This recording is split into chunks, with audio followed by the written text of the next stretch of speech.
Hello everyone, my name is Kaylee White. I am a marketing coordinator here at Abacus Next, and thank you so much for joining us in today's Free Training Friday. Today we'll be talking about go-to billing reports. This will run for about 30 minutes. We will leave the last 10 minutes for a Q&A session, so feel free to submit any questions that you have into the GoToWebinar control panel. Today we have with us Philip Ferris. He is the Director of Education for OfficeTools. And after this webinar, we will send you a recording of the video, so don't worry about taking notes or anything like that. You will have this available later. So without further ado, I'll let Phil take over. Hi, Phil. Great, Kaylee. Hello, and thank you so much. And thank you everybody for joining me today on another Free Training Friday. So this particular topic, while maybe not the most exciting subject, is nonetheless very important, and those are billing reports. If you're new to billing inside of OfficeTools, then this is going to be a very important webinar to listen to, because we're going to talk about just that, the billing reports that you want to take into consideration as you're billing and using OfficeTools. If you're an experienced OfficeTools user, and I do recognize a couple of the names in the list there, I do actually have one or two things in this that you're still going to really enjoy. So stay tuned for the next 20 minutes, 30 minutes, and we're going to go ahead and go through all these things. A little bit of housekeeping before I get going. As Kaylee had mentioned, there is a questions area. Feel free to type in some questions as we're going. I'll do my best to answer those at the end. We'll, again, leave about 10 minutes or so to go through those, and if we don't get to them, we'll go ahead and reply post-webinar with those answers and those replies. And yeah, you'll be sent a link to the video so you can rewatch it if you like, but go ahead and put those questions there. And I just want to make sure that my audio is coming in real good. So if somebody wouldn't mind, if they could hit the little hand up button on their GoToWebinar control panel or type into the questions up. I already got a reply. Thank you very much. Okay, so we're going to go and get started. And the reports that we're going to be looking at, that we're going to be talking about, well, there are a lot of billing reports obviously inside of OfficeTools. There's a couple that I think when we're talking billing specifically really stand out as the go-tos, right? And these are going to seem very obvious, but I want to talk about them in more detail and how they pertain to OfficeTools specifically, and that's going to be our WIP reports, right? We got to know if we're tracking time, what it is, what it looks like, how much is there, do we have to bill it, all those types of things. So WIP reports are very important. We want to look at invoice reconciliation reports. We want to know what we have billed. What are the status of the invoices that we've created? Do we need to send them out or resend them or do statements or any number of things? We need a report to give us that information. Then in OfficeTools we have a report that we call the billing and WIP reconciliation. And what this does, we'll talk more about it obviously, it's kind of combined both of those worlds. What does our time look like when we came into this period? What have we done this period? And what did we actually bill, and what does all that look like?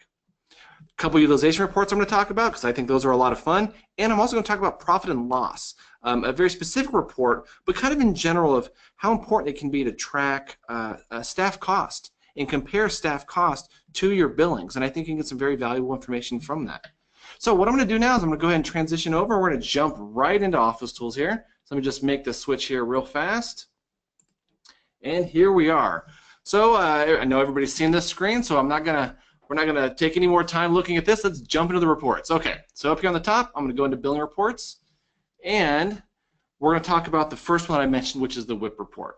Now, before we really dive real deep, I'm going to cover a couple other little things about reports that a new OfficeTools user may not be aware of, so I just want to get these kind of out of the way. And that's that you can save report configurations. So in the WIP report, which is the first place that we're going to go, that's very important because the WIP report has a lot of detail and a lot of options. There's a lot of filters, and you can do a lot of different things with these reports. So it can be helpful to save your version of a report or a specific version of a report. One example is you want to run a WIP report by partner, and you don't want to have to change that partner every time you come in here. You can just save that report. So one example would be, I'm going to go ahead and scroll down and go to my WIP report here. And we can see, you know, in the center, obviously, we have a lot of filters. At the very top, we have different ways of sorting the report. And over on the right, we have all kinds of options. So the idea being is that I can come in here and I can choose, for example, a specific partner. And we'll just say Joe Demo. And this report is going to be Joe Demo's WIP.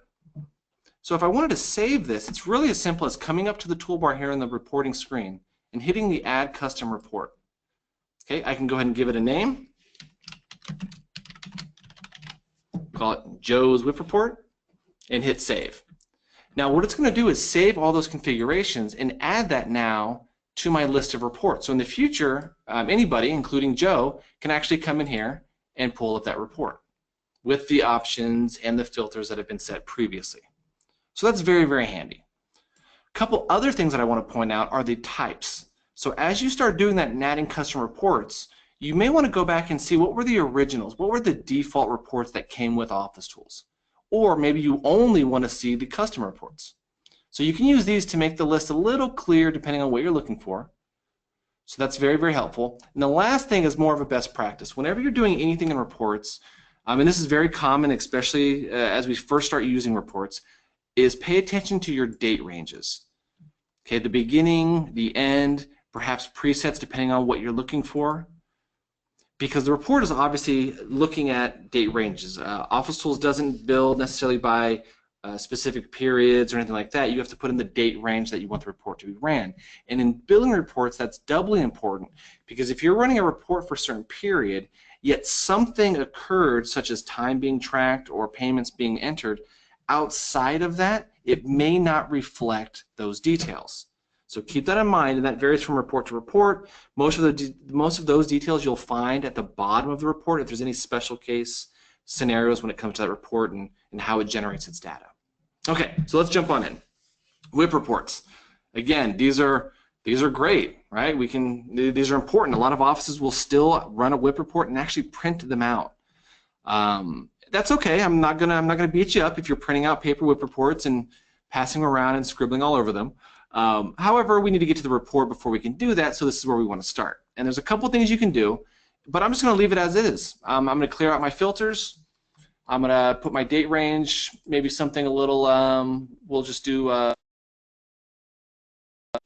and we'll run it out as is. So there's two ways to do that. You can actually go to the printer button and hit preview here at the top, but a little secret is you can just click, double click right on the description for the report, and it'll go ahead and preview it for you that way. Makes it very quick and convenient. So we'll go ahead and run a report. There's probably a bit of data there, and here we go. So here's our WIP report. Now, right out of the gate, I'm not that happy with this report. And the reason being is because I have a lot of extra detail in here that I probably don't need. I have billing history, I have write up and down history, so adjustment details. You know, for what I'm looking to accomplish today, those aren't necessary for me. So what I'm going to do, I'm actually going to go back into my reports area, and I'm going to look over here on the options. And I'm going to start looking at all these options and decide how I want my report to look. So I'm going to go ahead and turn off that billing history. I'm going to turn off the write-up and write-down history. Let's see, full aging, show adjustments, that's an important one. And then I can also do things with groupings. And ultimately, the goal here is to design this report to get it to output what you're looking for. All right, so now that I've done that, I'm going to go ahead and come back in here, and I'm going to run my report again. And here we go. So now this looks a little bit better. This makes sense to me. I can see the client. I'm sorting it by project. I can see the time that was tracked for the project, and obviously all the important details about that time. Okay, the adjustments and the staff cost. And we'll talk more about staff costs here in just a moment. I can see the current AR for the client, last invoice amount, and so on. Now, there's a summary view of this. So this is the WIP full detail, which is going to give you, again, a lot of detail. But you can also summarize this report. It may not be something that's going to work very well when you're looking at it from a client-by-client point of view, but if you wanted to group things up, you know, by work code, by staff, by project, then this can really help summarize things and paint a clear picture on kind of what needs to be billed or how you want to approach dealing with this time. So again, the WIP reports, it's a go-to. Got to have your WIP reports. You got to know what time has been tracked and make decisions about how and what you're going to bill.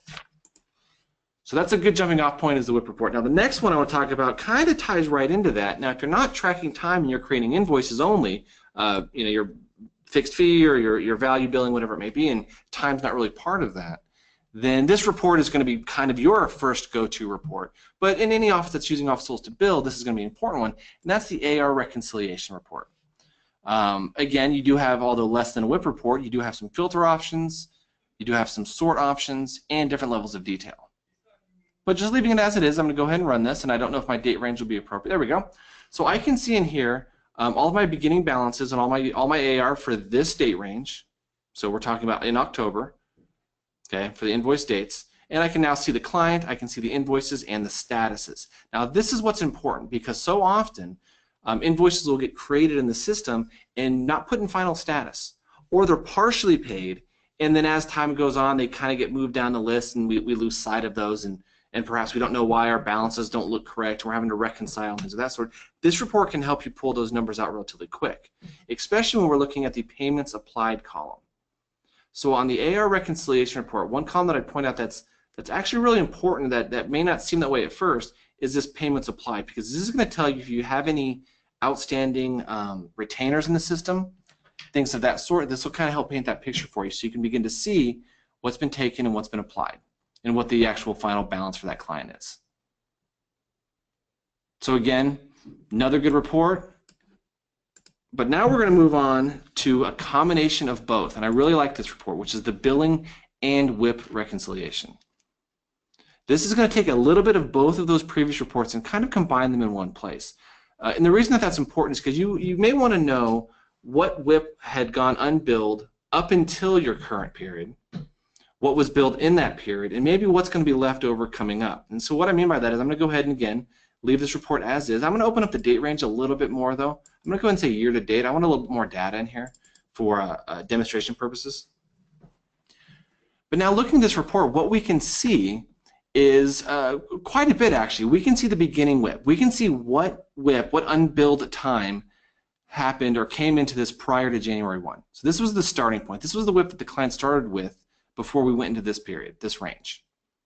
All right, so we can see the totals of that, the dollar amounts. Then we can see the current WIP. So this is the amount of time that was tracked within this date range. All right, and then if we continue on to the right, we can see how and what it was billed. Okay, how much of it was actually invoiced, what the adjustments to that were, and then ultimately what got put out on that invoice.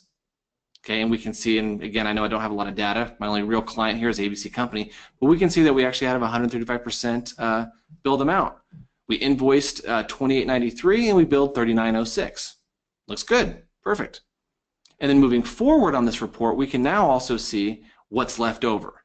Now, I've still got a considerable amount of WIP for this client left over that I'm probably going to bill next period, perhaps next month, so that's okay. But looking at this report, I can also now start to look over this total WIP down here and notice things like some very large dollar amounts. We need to start billing. We got some bills that need to be made. All right, a lot of zeros over here. So my billing team needs to get on the ball and start doing some billing. But this is exactly what this report is for, is to kind of paint a picture about the time that has been tracked, what has actually been invoiced, the amount that it was invoiced for, and if there were any adjustments, and ultimately what might be left over or remaining past the date range that you've selected. So I think this is a really good report to kind of paint that picture for you as far as how time and invoices are all tied together on a client level. Okay, so those are I guess the three have-to-have reports. And what I mean by that is if you're doing any kind of billing OfficeTools, those are the three reports that you're going to be referencing quite often. There's a receipts reconciliation report, which can also be very, very handy. It wasn't on my original list, but it does kind of tie the whole thing together, and it's a report that's going to show you all of your all the payments that you've brought in, where you've applied them. I don't have any data, I didn't change my date range, but that's a good report to kind of reference and reconcile all of your receipts. But those are going to be your kind of core reports when it comes to billing. But now I'm going to transition off to the funner reports, if there's such a word. And these are going to be reports that are going to help you make decisions. They're reports that are going to help you understand where certain things may be going wrong or going very well. And those really focus around utilization. So the first one, and this is probably one of my favorite billing reports, which just sounds silly when I say it, is going to be the billing utilization report. So let me come back up here to the top. I'm going to go to billing utilization. And the reason I like this report so much because it tells a complete story about your clients, your staff, your codes, your projects, etc., and how the billing cycle revolving around all those looks. So here's one example of what I would use the billing utilization report for. I'm going to come in here, and I'm going to choose obviously that report, and I'm going to come to the source, and instead of looking at it by contact, I may want to look at it by project. Okay, I want to see how my projects are faring. Where do we need to spend more time, or where do we need to to look at efficiencies and maybe make some changes. So I'm going to go ahead and just run this report and sort it by project. Now there's secondary sorts, obviously, and tertiary sorts, but just as a ballpark, let's look at what this year looks like on a project level when it comes to billing utilization. And we'll start off with the obvious one. We have 1040s here. So I can see the total hours that went into that. Obviously, I don't do a lot of individual returns. I can see how much billable time that amounted to, how it was adjusted, and then I get to the fun stuff. I can come over here and actually see the actual billed amount and the effective billing rate along with the percent invoiced. This is great. I'm at about 130%. So again, that's telling me that I'm billing, at 130% of what I'm tracking. That's great. That's good. So the 1040 stuff is working out fantastic. Now coming down, I got my corporate returns again, 120, 130%. That's really good. Where I would want to be concerned, I don't know if I have an example of it here, is look at that, my billing is fantastic.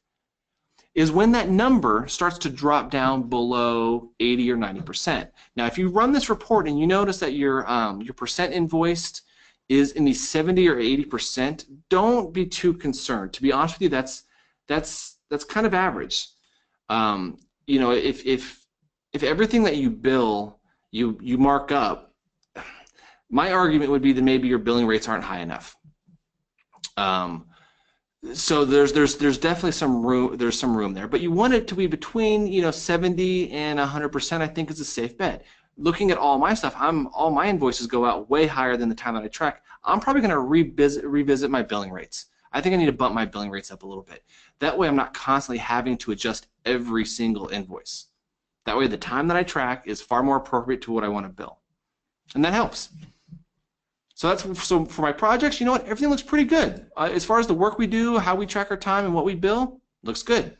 Let's flip it around a little bit. Let's look at the contacts. Let's go back to our clients and look at our clients a little bit. Tax season's coming up here in a couple months. I want to know where the problems are, the problem clients are, and so I can do that. So I can look at ABC Company, and I can start to see how ABC Company fares. Now, looking at this client, and again, these are all the different codes, so I have the detail turned up a little bit.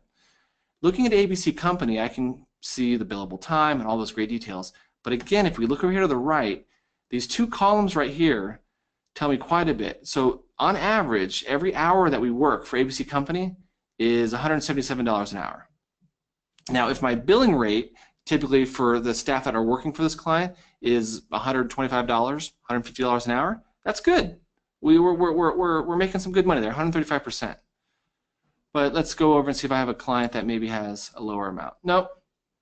I have good clients and good projects. This is fantastic. But again, if you find a client that is 70%, 80%, well, you know what? We might need to start looking at how we bill them or how we track our time or the services we provide them. And what's important about this is this will tell a pretty big story, especially if you start associating your time correctly to various things. For example, if you have a client that's calling you all the time on the phone and bugging you and spending hours and hours on the phone with you, that's going to affect their utilization. So you'll realize that the 4 hours that you billed the client may not be appropriate when they actually took 8 hours of your time. Okay, so another version of this report, while you can sort this by staff, another version of the report that I would recommend is actually the staff utilization. All right, and again, just like the one that we saw previously, it's going to take all of the time that's been tracked, the adjustments that have been done, the invoices that have been created, and turn that into a story as far as what's been invoiced, what is the staff's effective billing rate, and so on. So now we're looking at Joe Demo as a staff member, and we can see all the time that Joe's tracked. We can see the invoices that have been based off that time, and now we can see over here the effective billing rate and the percent invoiced. Ouch. So looking at this, staff's the Joe Demo's utilization is only 55%. Half the time that he's here, he's billable. The other half he's not, at least for this particular client. Now maybe that's okay. Maybe in Joe's position, that's appropriate. But maybe we need Joe to be more like 80% billable. Okay, and his billing rate of $125 an hour, we're actually only getting about 70 an hour for him. So if we're paying Joe 50 bucks an hour, well, we're not making a whole lot of money off of Joe. So this is something we need to look at, consider, reflect on, and see where the problems are. And it looks like, if I look at the detail, that Joe does do quite a bit of administrative time. And maybe that's okay. but we need the reports and the details to make those decisions and help us figure those things out. Okay. So we're almost to the Q&A time, but I want to cover one more thing here real quick, and that's profit and loss. But a little bit more than that is staff cost. So there is a report here called profit and loss, which is just that. It's going to show you where you've made some money, and this is going to be based on what you billed, the billing rate of the staff member, and their cost. Okay. So looking at this, one important column, and you'll see this in a lot of different reports, is actually over here in the cost section. So the reason I'm bringing this up is because I want to show everybody where you can enter this, and it's very, very important. So cost, again, is going to tell you, is the work that the staff member is doing and what you're billing that work for, is that profitable? So where you want to set that up, if you haven't done so, and this is a good time to think about this or talk about it, is under the staff setup. So you're going to want to go to setup, okay, staff information,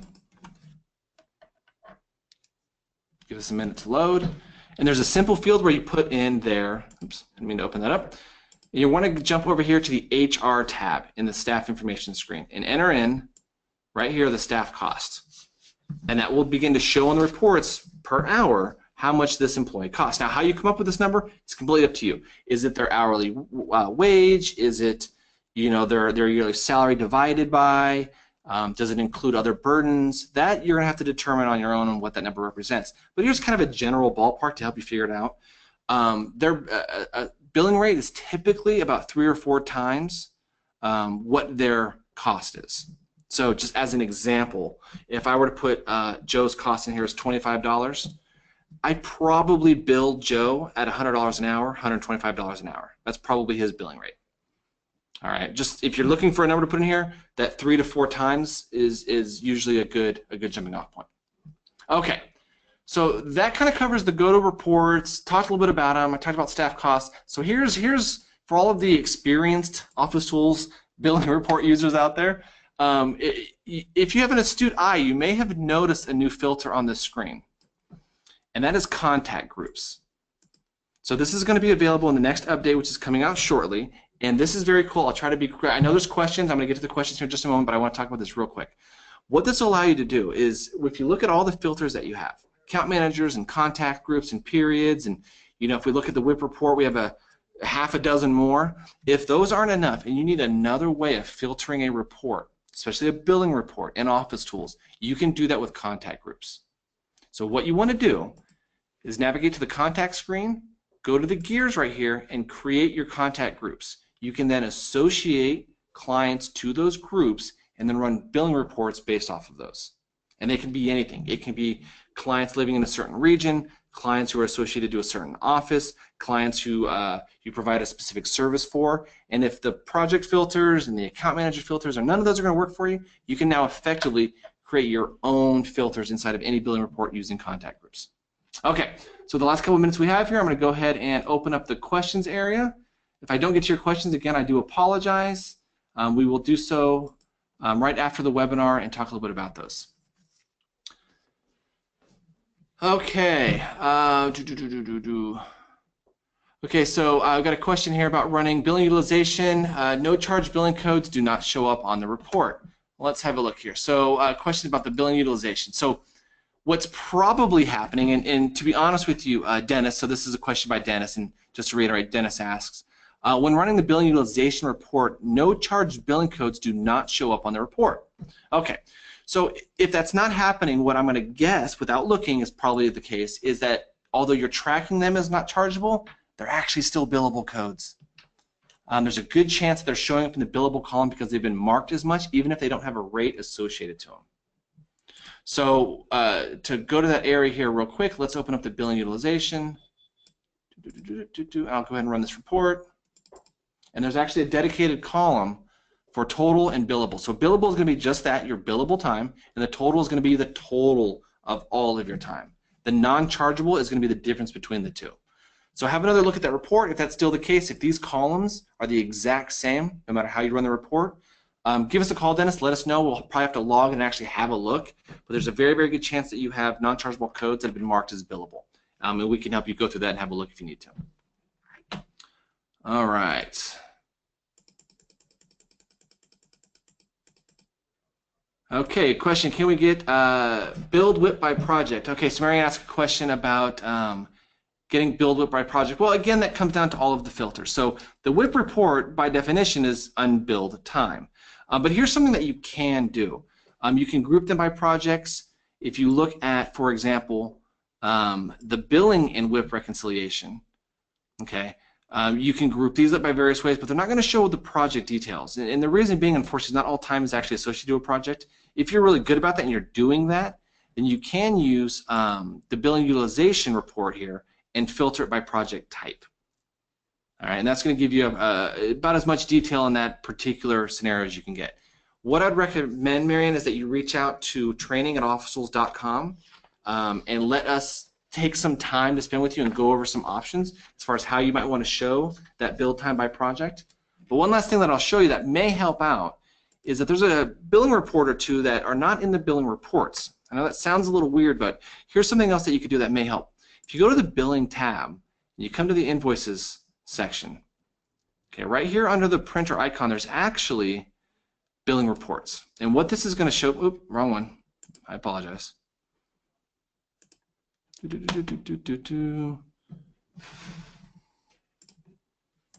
I'm totally wrong area. You're going to right click on an invoice.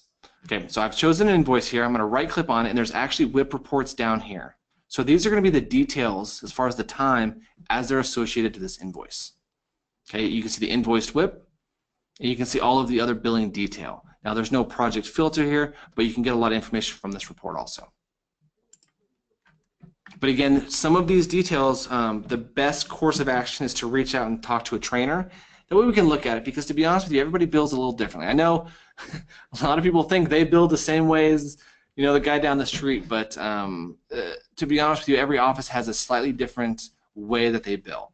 Even if the processes are similar, the output, some of the details that they're looking to track are a little different. Let us know. Give us a call. We'll be more than happy to connect, have a look at what your needs are, and help you find the right report to answer all your questions.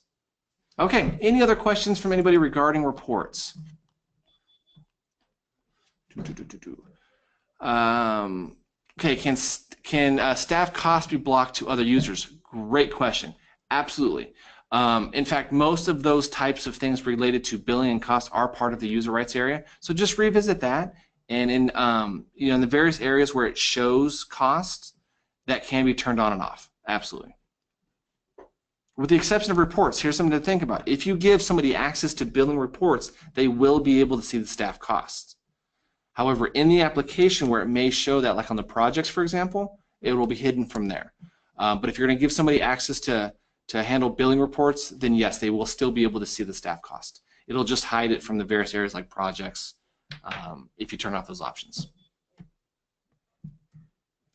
Okay. No more questions that I'm seeing. There's a couple more, but they're not pertinent to the webinar at hand, so I will follow up with answers to those. I want to thank everybody so much for joining me today. I would like to ask everybody to join us next Friday and the Friday after that for even more free training Fridays. And if you have any questions, please go to our website, abacusnext.com or officetools.com. Check out the webinars links. Give us a call if you have any questions. Send an email to training@officetools.com. Whatever you need, give us a call. Let us know. We'll be more than happy to help you out. And again, thank you all very much for joining me on this Friday. Thank you so much, Phil. I hope everyone has a wonderful weekend. Happy Halloween. Stay safe. Enjoy. And thank you again for another wonderful Free Training Friday. The link to sign up for next week's is on abacusnext.com/webinars. So we can't wait to get back into it next week. Thanks so much, Phil. Bye-bye.